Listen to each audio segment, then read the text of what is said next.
आराफ उर्फ की जमा है, और उर्फ का माना क्या है? मकामुन मुर्तफीउन, ऊंचा मकाम, बुलंद मकाम। ऊंचे मकाम को उर्फ कहा जाता है। उर्फ का माना है बुलंद। उर्फ का माना क्या है? बुलंद। उर्फ का माना है बुलंद, ऊंचा मकाम। मसलन अरबी ज़बान में ये जो मुर्गा होता है, इसके सर पे कलगी होती है, मुर्गे के सर पे कलगी होती है, उसे अरबी ज़बान में उर्फ़ुद्दी कहा जाता है। कलगी को उर्फ़ुद्दी क्यों कहते हैं? कि मुर्गे के वजूद की सबसे जो बुलंद जगह है वहाँ वो कलगी लगी होती है, इसलिए उसे उर्फ़ुद्दी कहते हैं। इसी तरह घोड़े की जो गर्दन के बाल हैं उन्हें उर्फ़ुल फ़ारस कहा जाता है। क्यों कहा जाता है? कि वो घोड़े के वजूद के बुलंद तरीन मकाम पर हैं, इसलिए उर्फ़ुल फ़ारस कहा जाता है। तो उर्फ़ का माना है ऊंचा बुलंद, और आराफ उर्फ़ की जमा है, तो मकाम आराफ का मतलब है ऊंचे ऊंचे मकाम, बुलंद तरीन मकाम, ऊंचे ऊंचे मकाम। ये है आराफ का माना। अब अल्लाह ताला ने कुरान मजीद में उसी मकाम आराफ का जिक्र किया जिस पर पूरी सूरत है। फरमाया वअलल आराफी रिजालुन यारिफून कुल्लन बिसीमाहुम।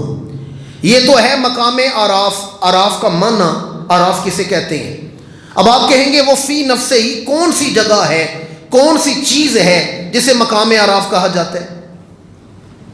वो कौन सी जगह है, कौन सी चीज़ है जिसे मकाम आराफ कहा जाता है? तो इमाम तबरी ने बयान किया है, आप फरमाते मकाम आराफ एक इंतहाई खूबसूरत मकाम, जाज़िबे नज़र मकाम। वहाँ फलदार दरख्त होंगे, ठंडे मीठे पानी के चश्मे होंगे, आबशारें होंगी, सब्ज़ाजात होंगे, इंतहाई खूबसूरत मकाम। गर्मी आती हैं तो हमारे इलाके के लोग जाते हैं नादरन एरियाज़ में, जाते हैं वहाँ गिलगित जाते हैं, बल्तिस्तान जाते हैं, वो सारा फिर के आते हैं। क्यों? वहाँ मकाम बड़े अच्छे हैं, सब्ज़ा बड़ा खूबसूरत है, तो चंद दिनों की सैर के लिए जाते हैं।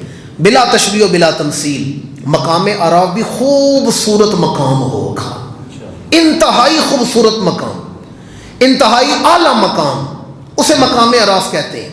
ये तो है उसका हुस्न। अब वो मकाम है क्या? मैंने इमाम तबरी का जिक्र किया है, अब सुने इमाम कुर्तबी का कौल, और यकीन जानिए लुत्फ़ आ जाएगा आपको सुन के।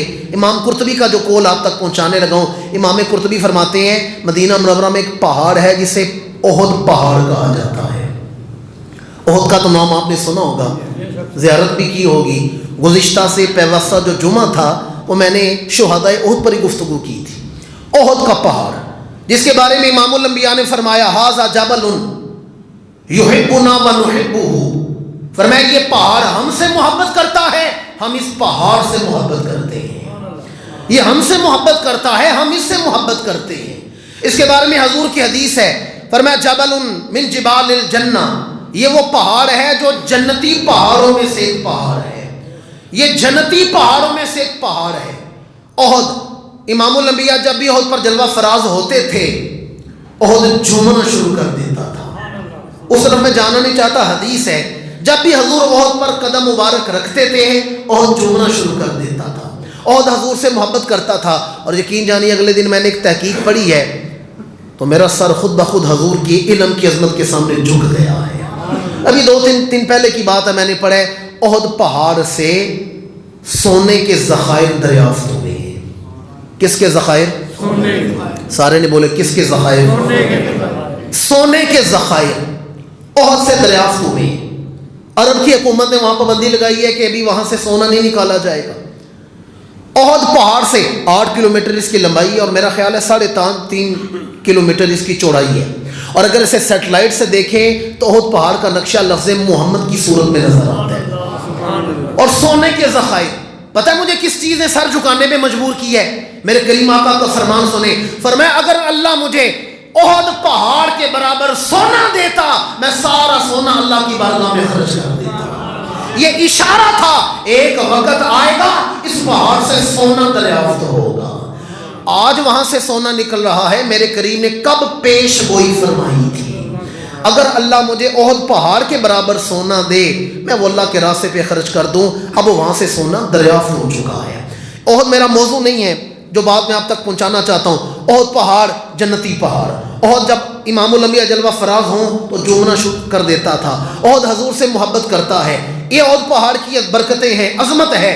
سونے امام قرطبی کا قول. امام قرطبی فرماتے ہیں قرب قیامت اللہ تعالیٰ اس پہاڑ کو زمین سے اٹھا لے گا. احد کو زمین سے اٹھا لے گا.